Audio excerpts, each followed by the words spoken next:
The half-hour variety hour critique show with Trey and Harriet. We're back again, Harriet. How are you? So great. How are you? Great. Thanks for asking. We got 10 critiques to do. We're going to try it in 10 minutes, 1 minute per critique. Okay? Yep. Then we're going into what's wrong with my life, what's wrong with your life, and then miscellaneous wild card. Yep. I had a good one. I had a big problem this weekend. Yeah. I did. Can't wait to hear about that. I toughed through. Okay, let's jump right into it with this photo from Gail Reyes. What's your reaction to this? It's very By the way, Gail's a confronting. friend. Hi, Gail. She came to one of my workshops. Hey, Gail, what's going on? Nice. Yeah. There's actually a photo of me that she took in the hotel room I thought you during meant a break. this was a photo of you. Yeah. I was like, whoa. I like did a private session in the room. I find it very confronting. Like it's quite a wee bit uncomfortable, actually. Yes. Like right up in my grill. I think it's kind of got the creepy uncle feel a little bit. Yeah, and he's nude. Or Yeah. looks like it anyway, so that's Yeah, an added. reminds me of my uncle, but one good thing about my uncle is he had really soft hands. Yeah, but I guess my critique is that, you know, I think this is her husband or boyfriend or something. Yeah. And sometimes when something's so personal to you, you don't really think about how other people react to it. You have to think about a common person reacting to it, which is fine. It's definitely an intimate moment. I think that's what's coming through. It is. So, It is. He's like, and come in and get her. know him. It's like, time for bed, Gail. Yeah. Come on in. Everybody come on in. Turn over the remote control. Yeah. I'm coming in hot. Okay, next shot. All right, this photo is from Jesu. What do you think? I think it's funny. Like, he looks like That's very racist of you. No, like he's laughing. He looks like he's got a humorous... All right. Jeez. The Asian race is a proud race with a fine history. No, but there's humor in this shot. Sorry. No, I'm just teasing you. I like it too. Yeah. I think it's very do well worry done. where his fifth digit is. Oh, it could be anywhere. Maybe he's a shop teacher. I don't know.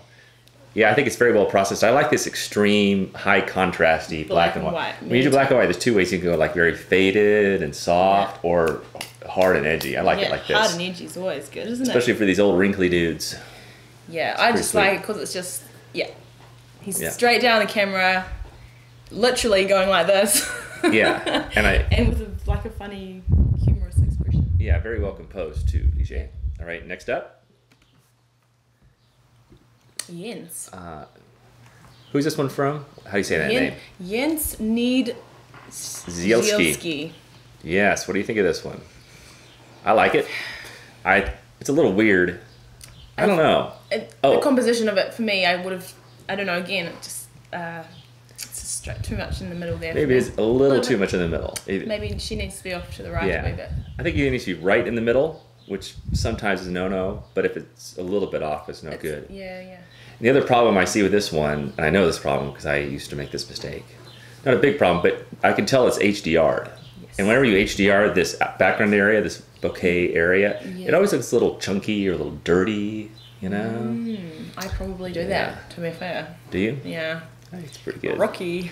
Yeah, and I don't love the expression on her face. I think it's kind of interesting, but could maybe be not more quite interesting enough. Yeah. Agreed. Yeah, it's like halfway there, you know. And she's kind of making eye contact with the camera, but not quite. I can't really tell when I think about it. No, she's not. It's just slightly below, yeah. Yeah, not bad. Okay, here is one that I really like from Bobby Skidmore. I like this too. This is a good shot. Very smart. Very smart. The roads running off to the right there, and then all the smoke, and Yeah, you can't go wrong with these smoke effects. I think whenever you have the chance to do that, you should. It reminds me of like sandstorms at Burning Man. Yeah. I've just seen something, Trey. It's a watermark. Oh, you saw a watermark? Oh yeah, look at that. That's a fancy one. Yep. Mr. S Photography. Or Mrs. Photography. Hard to say. What do you think it is? I don't think it was Bobby Skidmore. It could be a guy, it could be a girl. It's Jens, and Jens could well be a female. Anyway, either way, great shot. No, Bobby Skidmore. Oh, this is Bobby. Sorry. Yeah. So Bobby could be a guy or girl. We don't know. Well, that's true. Again. Maybe that's why it's like Mr. S or Mrs. You just don't know. It's time for androgyny photography. But it's a great shot. I don't have much to say other than good things about that, to be honest. I like it. I might, something I might do a little more. I might get down a little bit lower. And make him look more heroic. And then you get a little bit more fog behind him. Like you can tell, like she's just standing up full. Yeah. Actually, there's one thing when I was doing my diploma that they hadn't even occurred to me, but they were just like, always take shots at different levels, keep like, you know, like go down low and then up high, rather than a lot of people just make the mistake of just standing upright. And you got a diploma? Funnily Does this come in a Cracker Jack box? Pretty much. No, just teasing. You're an accomplished person. Thanks. Moving on, Jason Ogden. What do you think? You have mixed feelings. I do. I feel like this is an example of a shot that works with it being bang in the middle. Like it's, you know, like it's symmetrical. The colours are nice. It's good bokeh effect. I have mixed feelings on it too. But I don't understand the content, like the story. I don't know. It's well composed. The technique is great. It must be like f1.2 or f1.4. Maybe in medium format because it's got that really nice focus. I think colors are great with the red and the green. Yeah. The subject matter is unusual. I don't really understand the story either. Maybe it's kind of one of those senior portraits and like she's a writer. Yeah. You know, and she likes to spend with time in gloves. The forest. I would have thought typing with gloves on would be quite hard, to be honest. Anyway. Yeah, maybe. I would think typing on that typewriter would be much more difficult whether you're wearing gloves or not. You don't type on a typewriter? You might as well wear mittens on that thing. But it's not bad, you know. Maybe like it's writing to her. This is something I don't know how to do. I don't know. I've never done like senior portraits. I don't know how to set up shots. I don't have the kind of vision. I kind of let organic things happen. But there's nothing wrong with setting up a shot. No, but I think for me, it's just I'm a bit confused. I guess it's not like it's quirky, but in a way that I don't quite understand. Pretty girl though. Yeah, pretty girl. Yeah, nice dress. All right. Here's one from Lance Raab, down in Cuba. Or in New Zealand we say Lance. Lance? Lance, like Chandler, not Chandler. That sounds better, actually. I think Lance would like that. Lance Raab. I like it. It's a. Have you been to Cuba? No, but I would love to go to Cuba. I want to go too. You should go. Yes, definitely. Photographer's dream. Colors are great. I like how he got down low. Yes. Because this guy's obviously sitting down, so it would be less effective, you know, looking down at him. He kind of got the dog's eyes, and I like how the middle dog's looking at him. Yeah. Textures are great. I think it's nice. The colors are nicely processed as well. I feel like maybe it's just lacking some slight interest, like his facial or something. I don't know. Like it's just maybe falls just slightly short of that's an epic shot mark. I think it could be better with like an f1.4 if just he was in focus and the dogs, because back in the house seems too in focus. I would like to see some. Well, I do quite like seeing what's in the house. That's very nosy of you. Yeah, well, that's me. Nosy McD. All right, next up.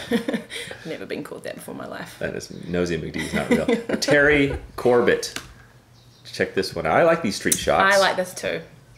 I do a lot of this stuff all around the world, but especially in Asia, where I just kind of have the camera and take candid shots. I don't like pose stuff because I think people are just so interesting as they make these casual, everyday expressions. Yeah, and for me as well, I like candid stuff like this as well because you have to keep watching and you have to be on point. Yeah, you know, like it's exciting to shoot like this. Some people think it's a little creepy to do this kind of stuff, but I don't. I just think you're out making art, and you're getting interesting stuff. With it.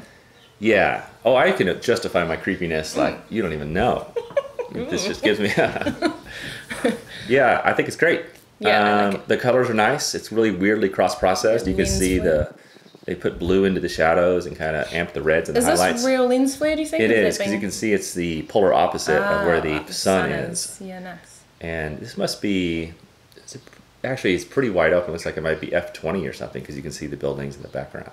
That's a good tip for doing street photography is make your depth of field pretty deep to make sure you get people in focus. Yeah, right.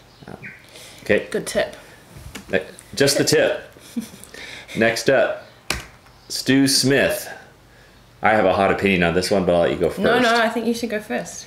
I could tell that they're friends or something, right? He's kind of posed her like this. It just seems really a little bit unnatural, right? She looks a wee bit uncomfortable.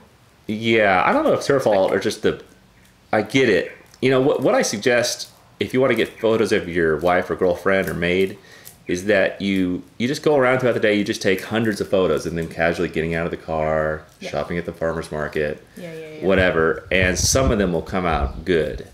and very natural, but it does feel forced. What I find is if you want to do pose stuff, it's the shots that you take once they've relaxed. They think you've got the shot that ends up being the better shot. Yeah, I find that too. When they're trying to like be on game, Right. like it's just never really works. Yeah. It's a bit contrived for me, I think. I agree. It's not a bad idea to kind of pose them, but you take a few setup shots ahead of time while they get in position, and then you say you're done, and you take pictures as they get out of position, and you might find something even better. Yeah, 100%. Okay, next up for bid. Very smart photo, very quick, shallow depth of field. I hope one day, like, we're just old people smiling at birds. He looks like such a sweetheart. Yeah. Do you think? Like, and look at how much he loves those birds. Yeah. What a dude. Just enjoying He's life. Like the bird lady from, what is it? Home Alone? The bird lady? You mean the log lady from No, he's like Twin feed Peaks? the birds. Tuppence a day. I don't know. A bag. Anyway, but not the That was lady. way down the IMDb list of Home Alone stars. I don't even know if it's Home Alone. Like this is like in the recesses of my brain. Okay, a movie where someone was feeding birds. Moving right I don't along. know how to IMDb that. I think it's really sweet. Yeah, I think in these kind of shots, my guess is that he took like 100 shots and rapidly and then picked the best one. And I think there's no shame in that because it's too quick to try to get this kind of thing just a one-time shot. And animals, like, they just do what they want. Animals, And children. Oh, Animals and children. Huge mistakes. Ouch. You were a child Okay. once. I still am. Yeah, this is true. Okay, final photo from Jennifer Godot. Thoughts, Harriet? My thought is I would like to see this in the flesh, to be honest. It's disgusting. It's disgusting. Why? Why did your mind go right there? Oh my word. Okay. Yeah, I don't know. I don't know. It doesn't do much for me, unfortunately. I don't have much to say, unfortunately. I used to take shots like this in museums, and I've stopped because I just figured out it's such a simple derivative work. You know, it's not that creative. Yes. Like someone else has already created this amazing sculpture, right? There was so much work that went into that. Yeah. And this photo, It's just a headshot of it. yeah, it doesn't really pay a great homage to it or recreate it. Now, there's an example.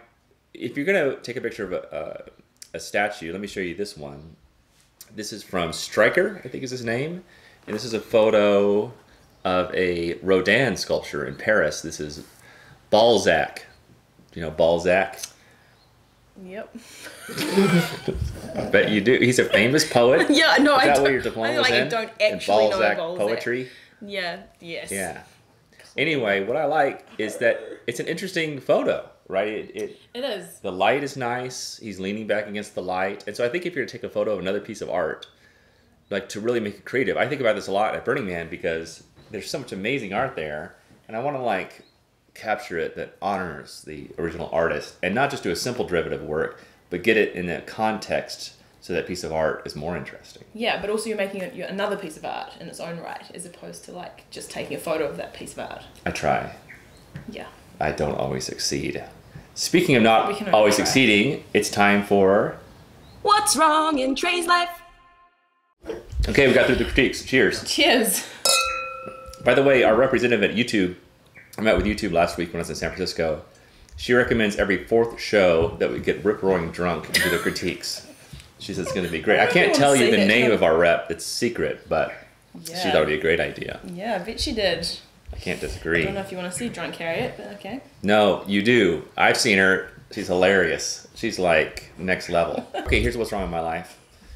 So yesterday we had a big party here at the house. You know, you came down and we had all neighbors down and looked good old-fashioned Kiwi cookout. But about 2 hours before, my wife called me in a panic that we have a dead sheep in the backyard. She's like, what do we do? I said, I don't know what to do with a dead sheep. I'm not a farmer. And so I was with my friend Dave Maxwell, and his dad's a farmer, and I said, what do we do with a dead sheep? And he just turned to me and he goes, you bury it. I was like, I don't want to bury a sheep. So I got my son out there and his friend who came out for vacation. I said, boys, I'm going to teach you how to dig a grave for a sheep. And so we went out there and started digging. And then my friend Renee came out and Dave Maxwell came. And there were 5 of us out there digging this hole. Yeah, it looked like it took a long time. Yeah, it was really difficult. Yeah. This poor sheep. I mean, it's a circle of life and stuff. It was a big sheep. It was gigantic. Yeah. Yeah, so anyway, that's sort of a sad event. Was it like a pet sheep or like... No, we have just 5 sheep. We're just one down now. Yeah. Oh, it's a nice even number now. Yeah. I think it died of boredom. Just grass. What am I going to eat today? Grass. Oh, poor sheepy. So it wasn't worth like... Butchering it? Butchering it up? No, that's too gruesome. No, not you necessarily personally, but... Oh, having someone else? Yeah. I guess. I don't know. I guess we could have like used all of its parts like the Eskimos do with sheep. All right, what's wrong with your life? What's wrong in Harriet's life? Oh. What's wrong with my life? Well, a few weeks back I got this is really trench nice. foot. What? No, but people don't get that. Legionnaire's disease. Yeah, no, almost. I was really ill, and I found out that I had Cryptosporidium. Oh God. Which is like Giardia, a waterborne illness. It was horrific. I wouldn't wish it on anyone. What are the symptoms? Explosive diarrhea. Wow. Stomach cramps. But it goes on for ages. Like I had it for a week, and then I'm still not right. Like I still get cramps and still feel like a little bit unwell. Well, so it's just ongoing. According to those symptoms, I've had that for a year. Well, I don't know if that's Cryptosporidium. I don't know what that is. How did you find this out? I know you always get offended when I say you're a hypochondriac. Well, I had been sick for a week, and I sort of thought, having like... My wife gets mad when I say that to her. She's always Googling stuff. I am a hypochondriac, but I'm happy to admit that. I had been sick for a week. Yeah, so I went to the doctor, which is, I think, fair enough. It's not too hypochondriac-like. And, she made me do a test. It's a real thing. We won't go into, because it's... Right. Well, it's okay if you're right. It's like saying, hey, I'm not paranoid if someone's actually following me. Well, that's right. Right? Yeah, and it turned out that it was a good thing I did go. It's a publicly notifiable illness. Yeah. I got called up by the health board, interviewed. They had to find out where it came from, because if it's in the water supply, then... Well, we use the same water supply, right? Yeah. If you're across the way. Yeah. We got to get our water tested. Yeah. We might have Cryptosporidium. Well, we don't have any Cryptosporidium in our water, so I don't know where that came from, but there might be other things. So, but that's another story. All right. That's not Did you have your child tested? No, because he was fine. Okay. I wasn't going to... Non-stop explosive diarrhea to that little guy, huh? But I tell you what, try and look after a toddler while that's happening every 5-10 minutes is that's a good time. Double ender. Yeah. All right. Now... Wildcard and recommendations. Digging deep into No, this is my miscellaneous thing. Yes. This is... looks cool. Isn't that cool? Gadget. This is the Insta360 X1. So it shoots 360 video. Whoa. And photos. And you can put it on this this like a shaped stick that you might have. Stick. You might be familiar with this shape. And so you stick it on there, right? And then you can extend it. Yeah. And what's cool about it is that when it records the video, it erases the stick. So it just the camera's floating out there. Seen you use it. Yeah, this is the new one. It's even better. It's like 11K or something. Oh. And super but then you smart. just have your hand like awkwardly. Yeah, and sometimes it does erase your fingers like you had an accident in shop class. But most people don't notice that because they're looking at the action. Yeah, that's cool though. Fantastic. It has this really cool hyperlapse mode too. You know what hyperlapse is? It's where it takes a photo and you move forward. Yeah, pretty cool. Recommend it. I had to pay full price for it. It's not free. Oh no. I asked it for free and they said no. They're real stingy. I was like, all right guys, I'm not going to beg. Don't make me beg. It's ugly. Well, see you guys next week. And if people want their photos critiqued, what should they do, Harriet? Everyone wants their photos critiqued. Yeah, but what should they do? Oh. How would they accomplish this task? No, they don't send it to me. No, I don't know. We've been over this. They leave it in the comments. They put a JPEG in the comments. Yes. So do that. Don't send it to Trey. He won't answer your emails. Yeah, just put it in comments. All right, love you guys. I'll see you next week. Bye.